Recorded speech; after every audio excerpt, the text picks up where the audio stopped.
Entertainment world right now. Entertainment journalist Dean McCarthy joins us now live from LA. He's been following this very closely. Dean, yes. Let's go all the way back to the JT days, Justin Timberlake. What has Britney revealed about her ex?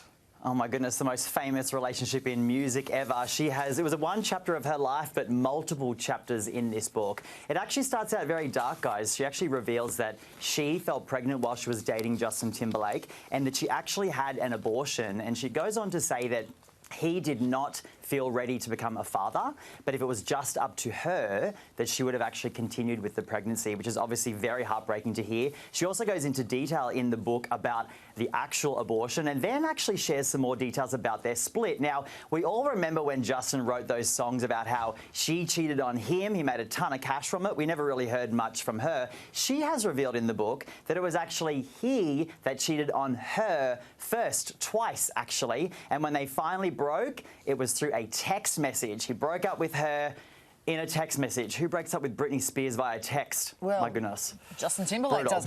Britney was once part of the most talked about friendship groups in the world. It was her, Lindsay, Paris. She says what we read about them wasn't true. Right, it was an iconic trio. They were cruising around Hollywood. They'd all jammed into Paris Hilton's two-seater McLaren. Well, she reveals in the book that it wasn't like that at all. It looked like they were taking drugs and drinking. She said none of that was like that. She said she did not have an alcohol problem. She was not taking recreational drugs. It was not as wild as it looks, is how she described it. She does go into detail in the book, though, that her drug of choice is Adderall, which is an ADHD drug. That's what she shares in the book. But other than that, when the trio were cruising around Hollywood, it wasn't what it seemed, as she describes it. Okay, now we all remember that very public breakdown. She's addressed shaving her head, that episode, right?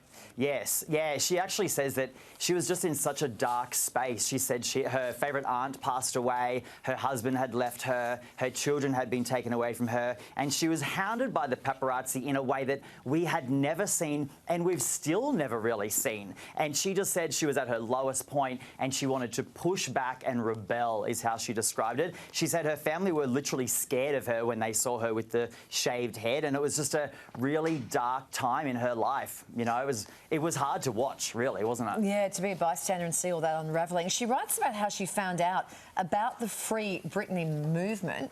What's that story?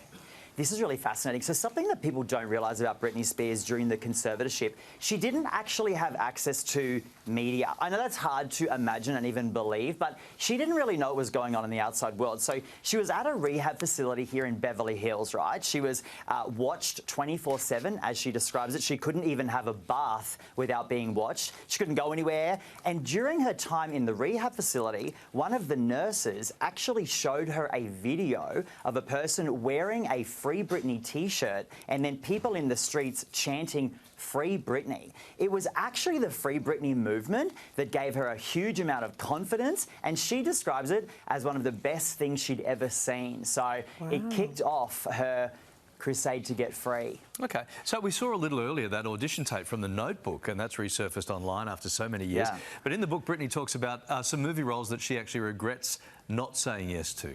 Yeah, I personally love Britney. No shade, I can't imagine her in The Notebook, to be honest. But she also turned it down at the time and also turned down a role in Chicago. And she says she really regrets that role. And I can actually see her in that role. But she was doing Crossroads. She said she very much went into character. She was trying method acting. She actually describes her time when she was doing Crossroads as she was in character the entire time they were shooting the film and only got out of character when they wrapped the film. So that was why she needed a break from acting. She went and recorded The Zone. Thank goodness for that and for all of us. And she turned down The Notebook and Chicago, but she regrets turning down Chicago. She would have been great in Chicago, so heavy on the choreography and the singing. Should have been amazing.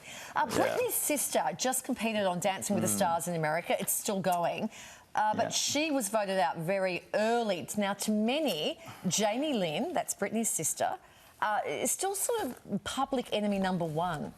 Yeah, she is. She needs to write her own book called How Not to Do Things. Basically, she came out and she decided to do Dancing with the Stars as a way to boost her PR and her image because it really tanked during the conservatorship case. So what happened was this.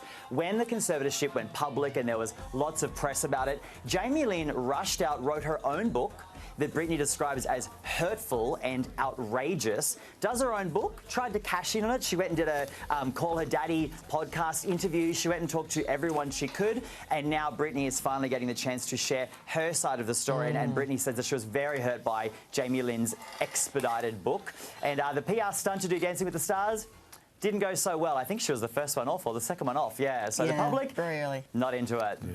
The only possible path for redemption for Jamie Lynn would be SAS Australia, I imagine. Good to talk to you, mate. Thank you very much. Thanks, guys. Thank you. All right, soon for why experts are rethinking that whole 10,000 steps a day recommendation. That's why I haven't done mine yet today. I wanted to hear what the experts say. What do doctors think you should do instead? 500? Would 500? 500? Well, I'm just going to get my coffee, so that's minus 10. Okay. But next, job scams on